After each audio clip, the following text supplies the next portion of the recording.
Hola a todos, mi nombre es Mariano Pérez, estamos aquí en una nueva entrevista para Breakpoint Punto de Quiebre y hoy se encuentra conmigo el señor Álvaro Sicarelli. ¿Cómo estás, Álvaro? Bueno, muchas gracias, tenía muchas ganas de hacer esta entrevista y gracias por prestarte a esta charla. Muchas gracias a vos, Mariano, por haberme invitado a participar. Bueno, hay muchas cosas en las que uno podría definirte a vos, ¿no? Influencer, analista político, hay un montón de cuestiones, pero ¿cuál para vos es la que define? Si a mí me preguntan quién es Álvaro Sicarelli, ¿vos qué contestarías?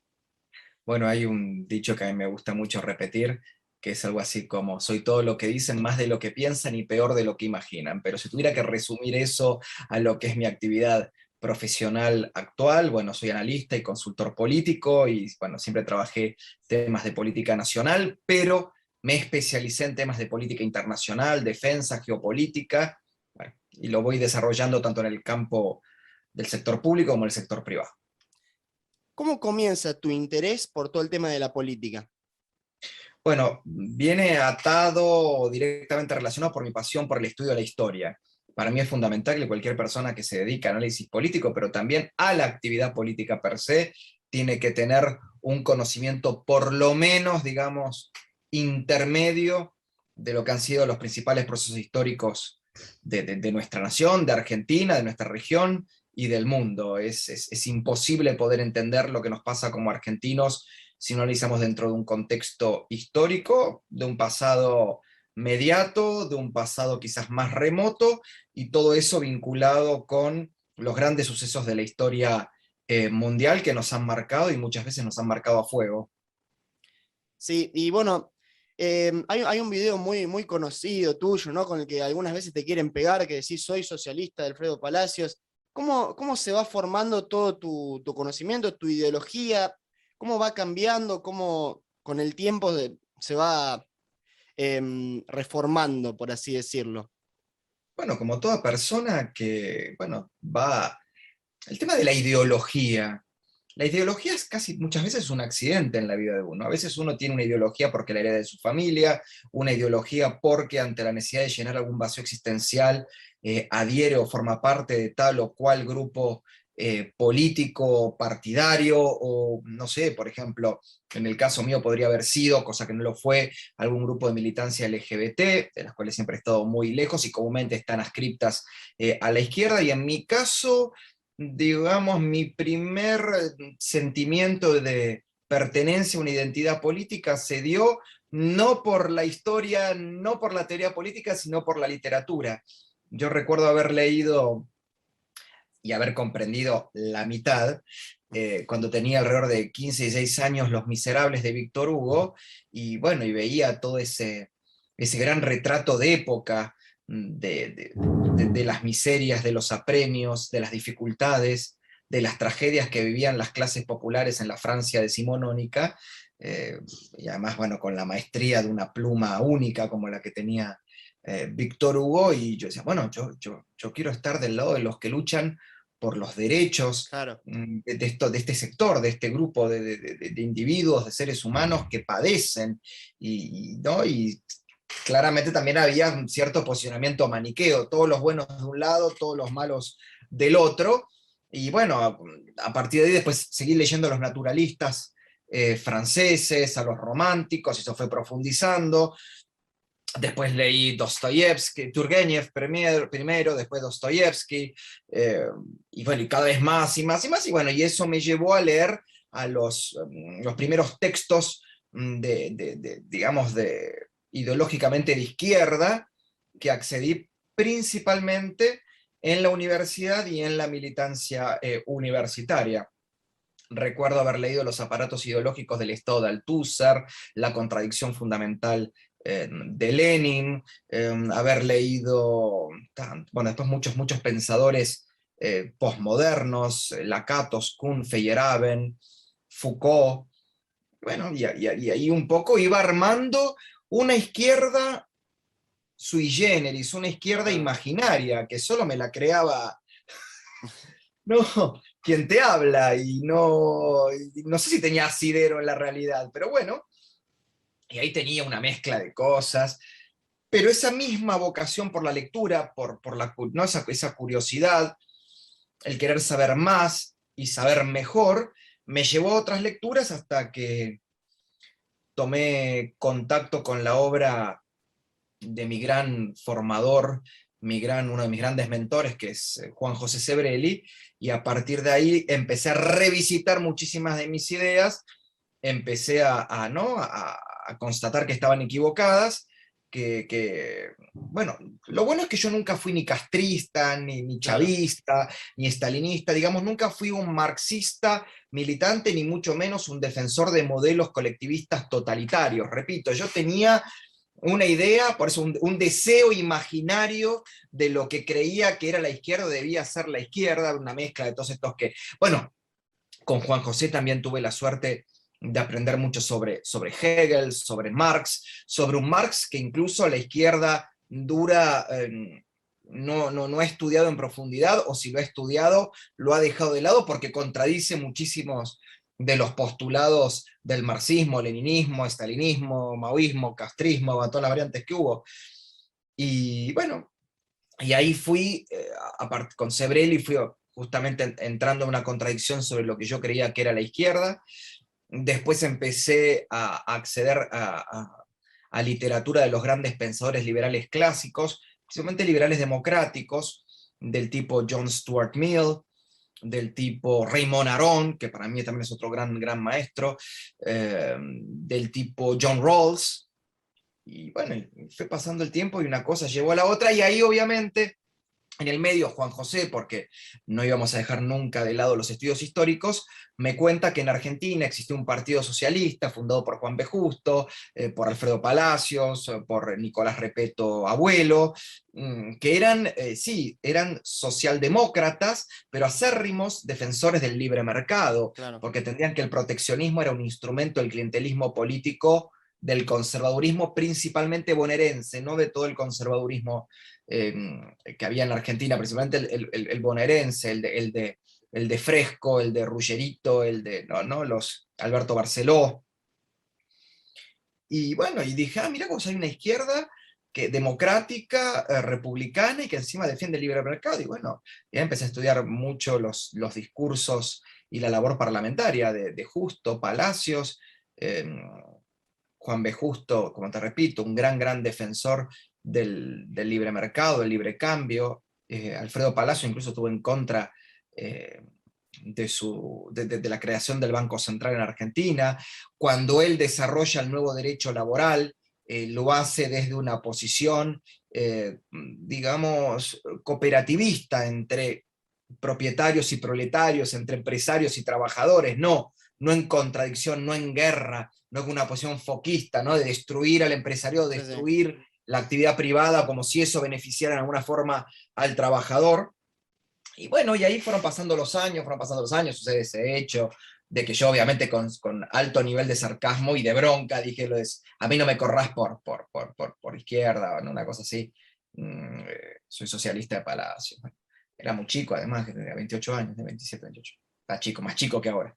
Claro. Y bueno, y después fui leyendo, después mi otro gran maestro, Carlos Escudé, en paz descanse, fue mi gran formador en materia de teoría de las relaciones internacionales, principalmente en su teoría, la del realismo periférico, tanto aplicado a lo que fue el ascenso como potencia ¿no? hegemónica dentro de un unipolarismo tras la Guerra Fría por parte de Estados Unidos, e incluso con el ascenso de China, ahora como, digamos, segundo hegemón o segunda potencia que le disputa la hegemonía económica, política y hasta cultural a los Estados Unidos.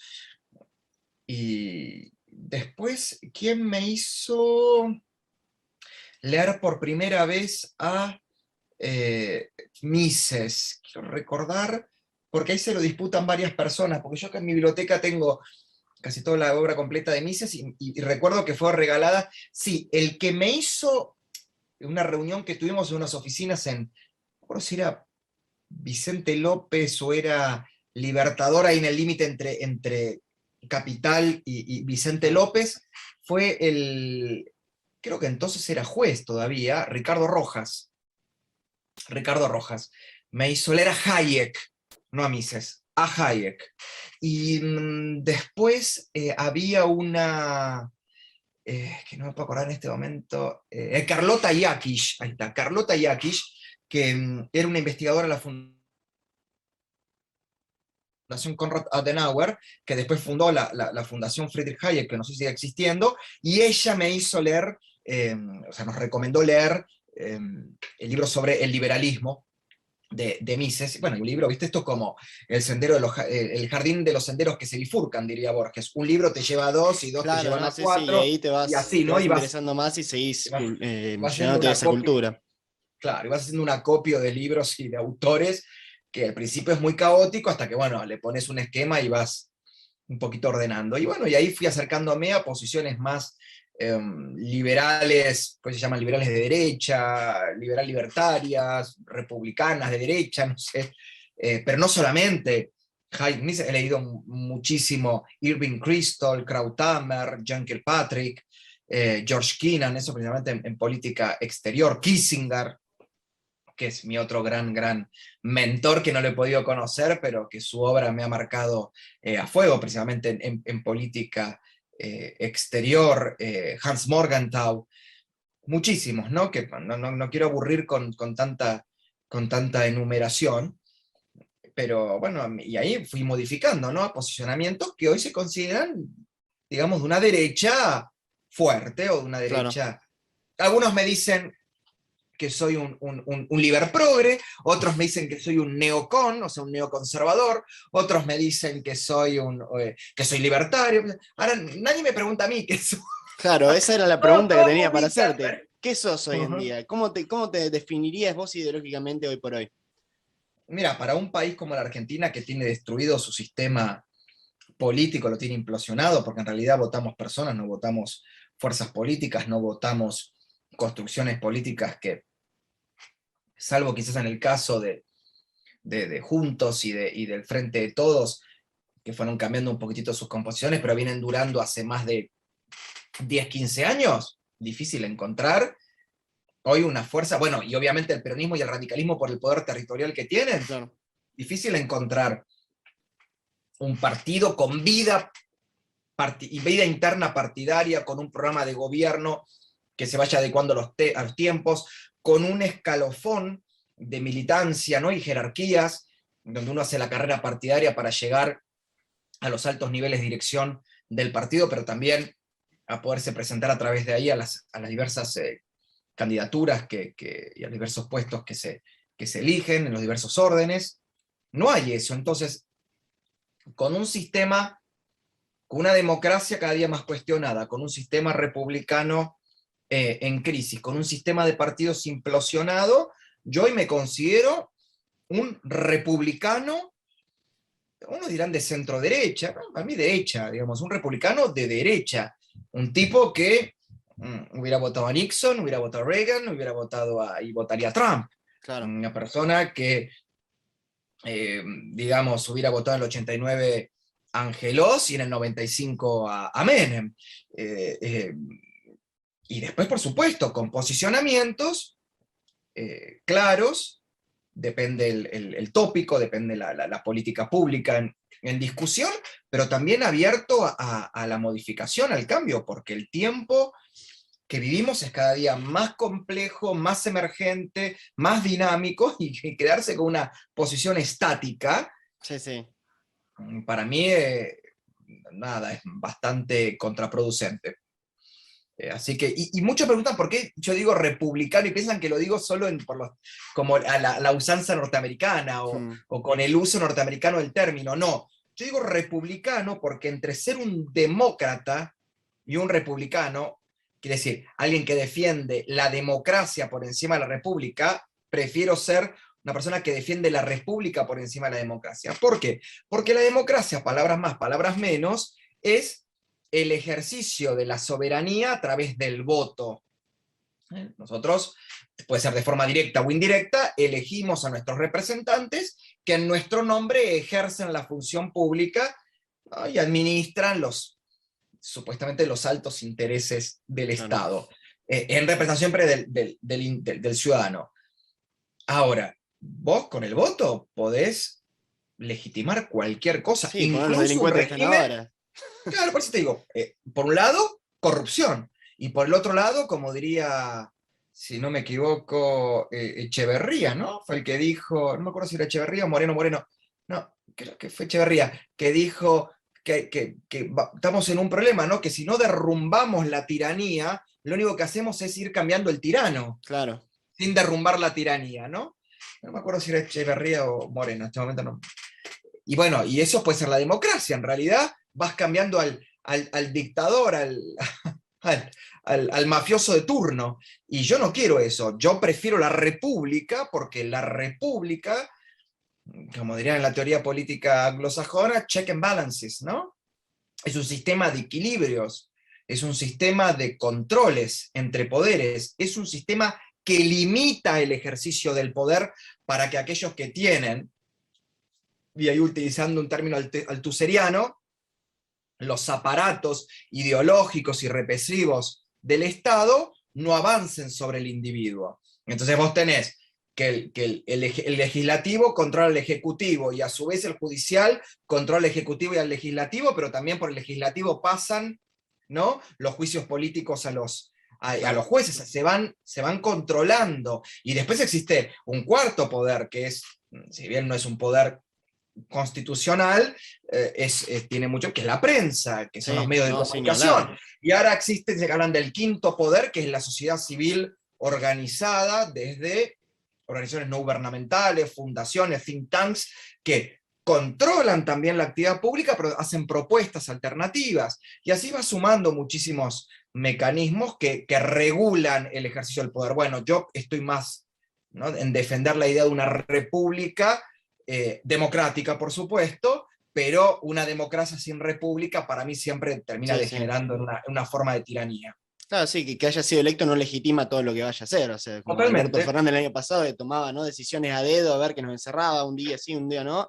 Pero eso totalmente, pisaba todas las otras demás cosas establecidas. totalmente. Coincido plenamente con vos. ¿Cómo es todo este fenómeno que está surgiendo de la mano de las ideas de libertad, de la mano principalmente de Javier Milei hoy en día como la principal figura? Bueno, a ver, yo lo dije, tuve la suerte de ser orador en el acto de Parque Sí, Lezama y dije, esto no es una cuestión coyuntural, esto no es un hecho, ¿no?, que nace por ósmosis de un repollo. Javier Milei, que es un brillante intelectual, un gran profesional en el campo de la economía, encima de la economía matemática, que hay muy pocos en la Argentina, es un hombre también muy vinculado al sector privado y que ha asesorado a otros funcionarios o representantes de amplio espectro político. Es parte de una tradición, parte de una tradición que viene con Alberdi, que viene con Sarmiento, la generación del 37, la generación del 80 con Julio Argentina Roca a la cabeza, que viene con Roque Sáenz Peña, que viene con los antipersonalistas de Marcelo T. de Alvear, ¿no? O sea, un posicionamiento no populista dentro del radicalismo, que en realidad era de raíz alemista.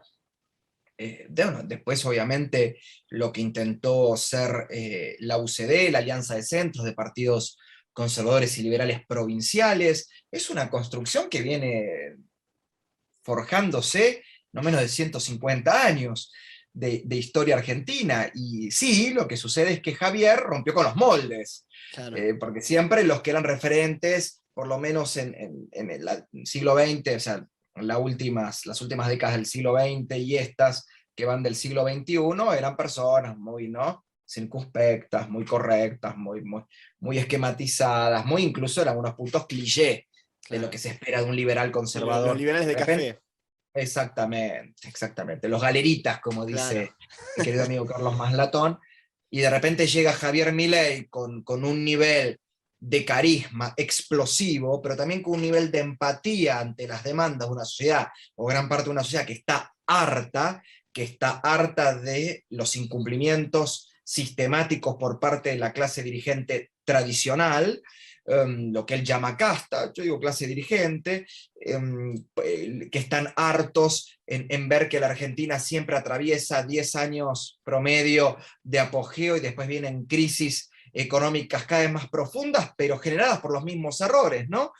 Acertarla en algunas reformas, aplicarlas y después como vemos que nos va bien, apretamos piloto automático y no profundizamos esas reformas y después vienen Claro. las catástrofes económicas y sociales que venimos viendo y también una juventud que empezó a notar y a ver y a comprobar que aquellos que defienden sus deseos de vivir como individuos libres, ¿no? Con las manos desatadas para poder desarrollar libremente su proyecto de vida y hacerlo acá en la Argentina, sin las trabas más insólitas y estúpidas que le imponen, pero también dentro de un marco de seguridad jurídica y ciudadana, que si puedes ir a la calle a trabajar y que no te maten por robarte un par de zapatillas. Bueno, todo eso no se los, ya no lo defiende, ni le promete una vida mejor,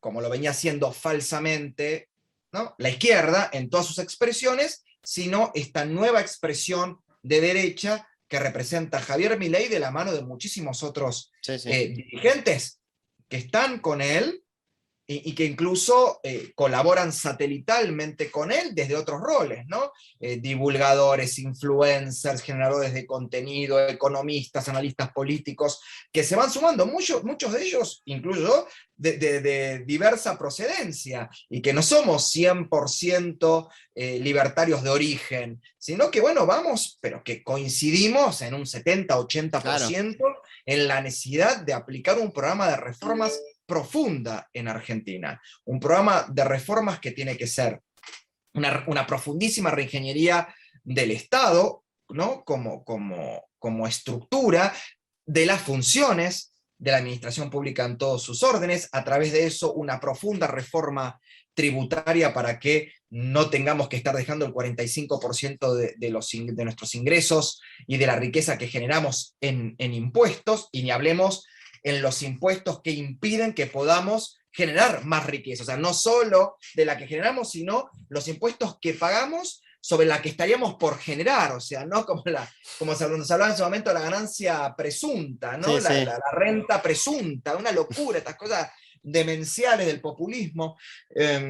Después, por supuesto, una reforma laboral donde se equilibren derechos, garantías con responsabilidades, tanto por parte del empresario como por parte del trabajador, pero también cuestiones que tienen que ver con campos más relativos a todo es social, pero a lo que se conoce como, digamos, la convivencia social, pasar de este garantismo criminal que defiende al delincuente por encima de la víctima, a un sistema punitivista racional, un sistema punitivista de mano justa, donde el delito y el daño se pagan. Por supuesto, no es lo mismo el que robó una gallina que el que asesinó. Por supuesto que no, pero ambos tienen que pagar por el delito que cometió. Y que se empieza a premiar, ¿no? Al que cumple la ley, al que invierte, al que produce. Bueno, todo esto lo está representando muy bien Javier Milei. Le discutirán las formas, le discutirán lo que quieran, porque claro, ante el vacío de ideas alternativas a lo que propone Javier, ideas alternativas las hay, mejor dicho, a ideas tan eficientes, productivas y positivas como las que propone Javier, le van con el temita de las formas. O sea, corren el fondo para ir a las formas. Bueno, ahí están fracasando, ahí están demostrándose cómo están fracasando electoralmente, incluso candidatos que compiten con él, que han sacado muchos votos, hoy están perdiendo. Hoy están perdiendo. Y Javier está sumando. ¿Qué llegará? 18, 19, 20, más del 20, bueno, lo sabremos el 14 de noviembre. Lo que sí está claro es que Javier sigue sumando voluntades. Las hay netamente antisistemas que han elegido a Javier como un catalizador de esa demanda, pero también hay muchísimos, decenas y decenas de miles de votantes en Buenos Aires, que ahora los tenemos comprobado a través de la elección, pero también los hay en todo el país, Sí, sí. que ven en Javier no solo un liderazgo que cataliza demandas, sino además un programa de gobierno que refleja todo esto que te enumeré antes. Sí, es muy importante, rescato algo que decís vos en esto de que, bueno, por ahí no coincidirás en el 100% de las cosas, pero coincidimos en las cosas fundamentales, en las cosas claves, Y es muy importante esto a la hora de hacer política también, ¿no? Porque no nos podemos pasar de puristas, no podemos dejar que los muchachos que llegan con el liberalómetro decir, no, pero vos no sos 100% liberal, yo soy esto, yo soy aquello, y algunos delirantes que hasta dicen, no, ni se tendría que haber presentado a elección, dejen llevar esto que yo creo que es un proyecto muy interesante que, bueno, está teniendo un gran éxito hoy por hoy. Lo hemos visto en esta elección pasada y, bueno, las proyecciones que se tienen para noviembre son muy alentadoras.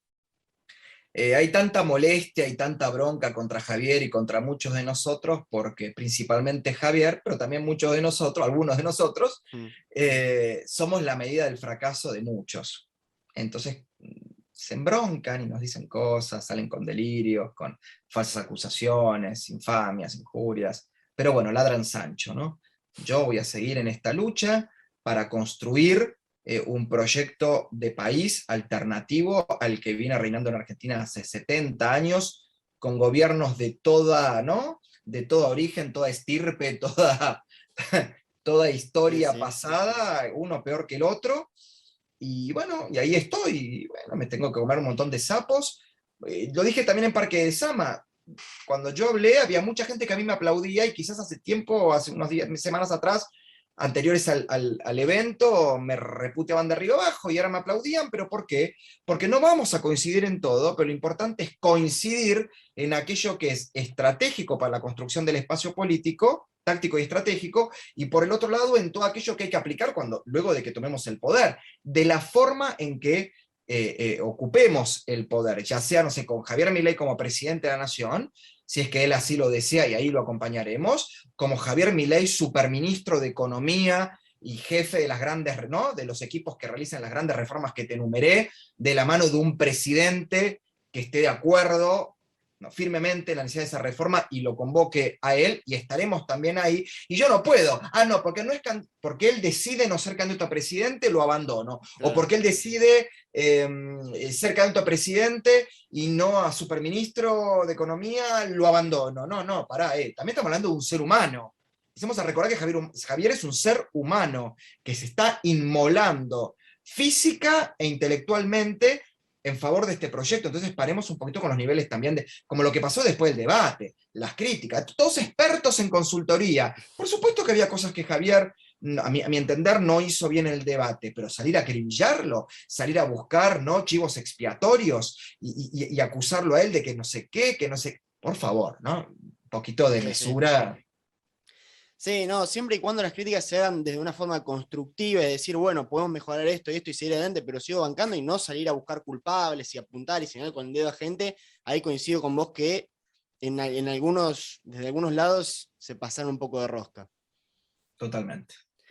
Em, ¿cómo lo veías antes de arrancar con todo esto? ¿Qué expectativas tenías con la campaña de Javier Milei? ¿Cómo lo estás viendo hoy? ¿No? A mí en lo personal, por ejemplo, me sorprendió. Si bien uno sabía que tenía muchos seguidores en las redes, que estaba haciendo un gran cambio, verlo recorrer los distintos barrios de la ciudad de Buenos Aires y ver el cariño que le tiene muchísima gente, y no solo jóvenes como quieren hacer creer, sino de todas las edades, de todas las clases sociales, a mí me parece impresionante. A mí me resultó bastante llamativo y quería saber cómo lo veías vos desde antes de que arrancara esto, qué expectativas tenías y cómo lo estás viendo ahora y qué expectativas tenés para el futuro. Bueno, tenía expectativas de que iba a tener un buen desempeño electoral. No te digo el porcentaje, pero no menos de 10 puntos. Yo estaba Claro. convencido que Javier iba a generar. Obviamente superó por casi 4 mis expectativas y además con señales que dejó la elección ahí votamos, ya me perdí. De En septiembre septiembre. votamos, ¿no? Sí, La elección de septiembre. septiembre, el 12 de septiembre votamos, ¿no? Sí, sí, sí, La exactamente. elección del 12 de septiembre, si mal no recuerdo, ya dejó algunas señales de que para mí va a seguir sumando voluntades.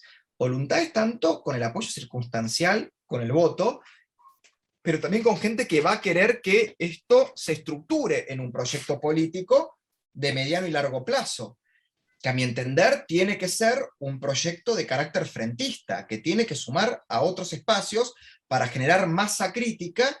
Y bueno, y después se verá si Javier es el candidato natural a presidente del espacio, se lo acompañará dentro de una tercera fuerza, o si no, no sé si él quiere participar de alguna interna con otros candidatos de otros espacios, bienvenido sea también, pero lo fundamental es fortalecer la figura de Javier, fortalecer a la Libertad Avanza como auténtico y único frente liberal, libertario, conservador, democrático y nacionalista republicano, digo, que son como los espacios que hoy están, de Argentina.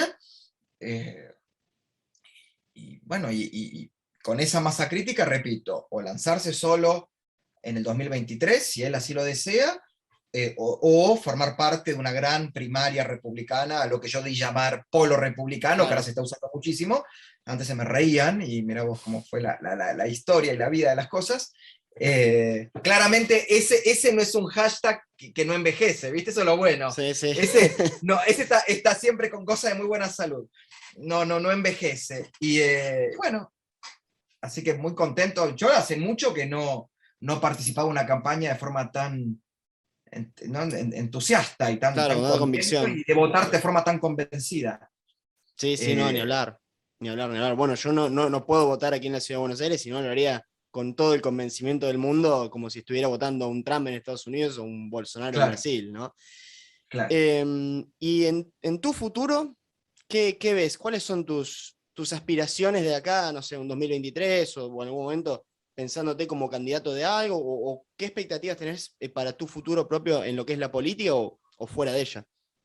Mira, para el 2020, primero yo voy construyendo sobre la base, ¿no? De los pasos que voy dando y las decisiones que voy tomando, y todas ellas están siempre enmarcadas en, digamos, lo inmediato y lo mediato. ¿Qué quiere decir con esto? Yo el año que viene tengo previsto publicar mi primer libro, va a ser un libro, intuyo, polémico, no sé si exitoso, pero por lo menos polémico, va a generar debate, y creo que el año 2022 va a ser el año de la definitiva construcción política de Claro, nuestro espacio y de los debates internos para definir ya qué vamos porque ya no estamos defendiendo un proyecto de país desde la ciudad, lo vamos a defender como Argentina como distrito único. mm, Y bueno, voy a aportar desde ahí mi conocimiento, voy a colaborar con todo lo que Javier me pida que colabore en su primer año como diputado nacional. eh, y después en el 2023, depende de todo lo que haya construido en claro. 2022, supongo que estaré presente, probablemente con una candidatura, que no es que me faltaron propuestas este año, pero consideré que no aportaba, que había otras personas que merecían quizás estar, porque tenían que estar en la primera línea de la batalla, y bueno, la batalla electoral, porque nosotros venimos dando la batalla hace Claro. bastante más tiempo que Sí, sí. incluso muchos de los que hoy son candidatos. Eso es cierto. Pero bueno, veremos. Sí, bueno, si no sabemos si el país va a seguir existiendo la semana que viene, así que imagínate pensar de acá a El largo plazo 2023. es el lunes. Sí, Pensá que el sí. largo plazo en Argentina es el lunes.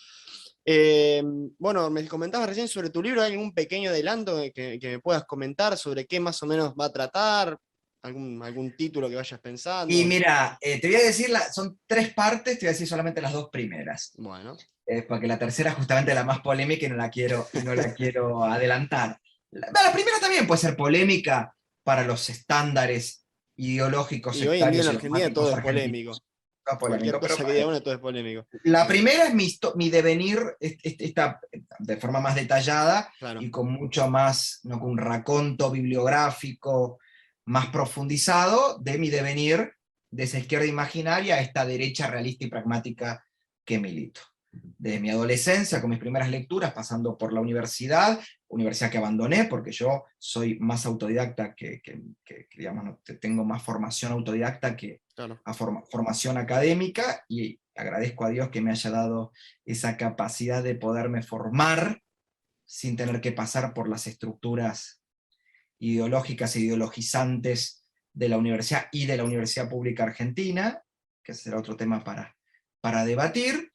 Y después, bueno, mi relación con todos estos grandes pensadores, tanto los que conocí de forma directa y con los que me formé, con los que conocí a través de su obra.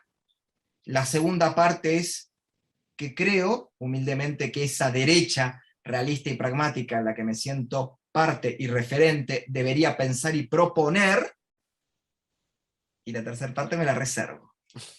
Bueno, son un libro muy, muy interesante. ¿Más o menos Esperemos. tenés pensado en qué fecha saldría el año que viene? Junio, julio del 2022. Bueno, ahí estaremos atentos, muy atentos a la salida Si de tu cumplo con todos libro. los plazos, si cumplo con todos los plazos que me impone la editorial, Claro. junio, julio de 2022.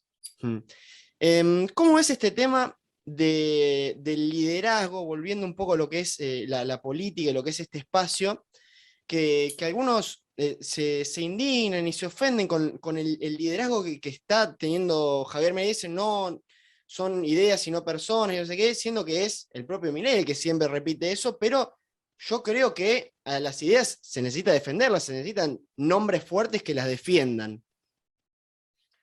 Mira, acá, viste, acá no nos sobra nadie y tenemos que estar todos, por supuesto, todos juntos, pero no revueltos, ¿eh? Sí, sí. Tampoco por juntar voluntades vamos a tener un neonazi Sí, sí, sí, claro. en el espacio, o por juntar voluntades vamos a tener, no sé, gente de dudosa Sí, no hay que pasarse de reputación. purista, pero tampoco metamos a cualquiera. Claro, exactamente, exactamente, equilibrados, equilibrados. Yo soy un pragmático, yo soy un realista.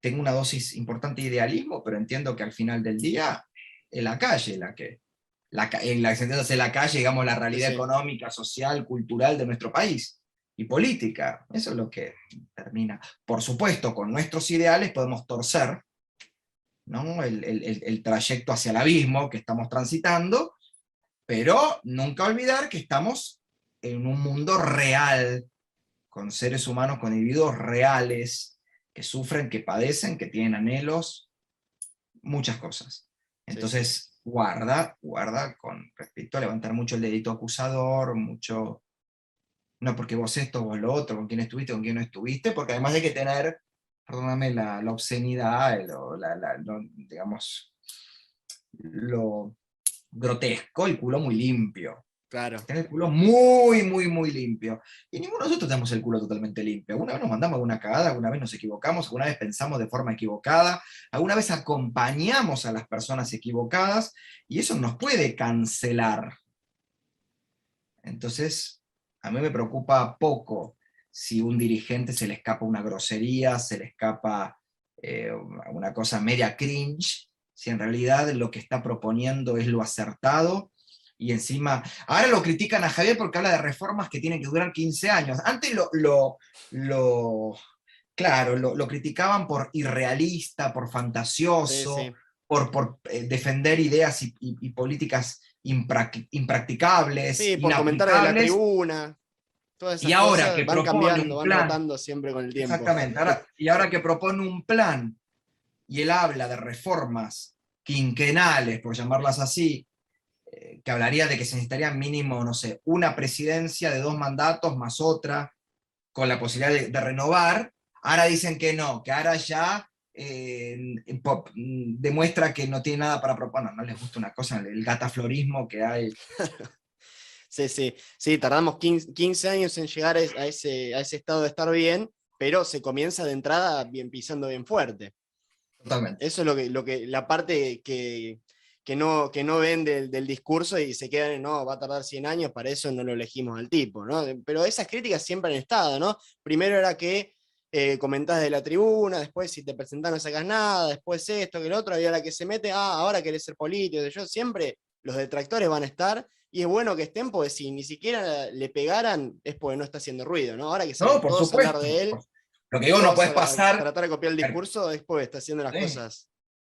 coincido plenamente, lo que no puedes pasar, el mismo crítico con críticas antagónicas, o por hiperidealista o por hiperrealista en simultáneo, o lo querés realista o lo querés idealista, Claro. o lo querés como con una convergencia entre ambas posturas, la ética del ideal de la ética de la responsabilidad, ¿no? En términos weberianos.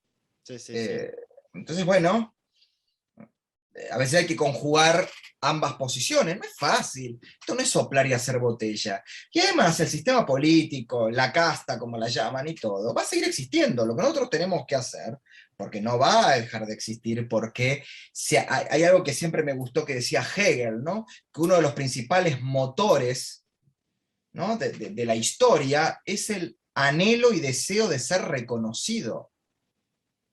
Y ese reconocido no es solamente hacerte millonario robando en el Estado, no, es Sí, tener sí. el cargo, tener el lugar.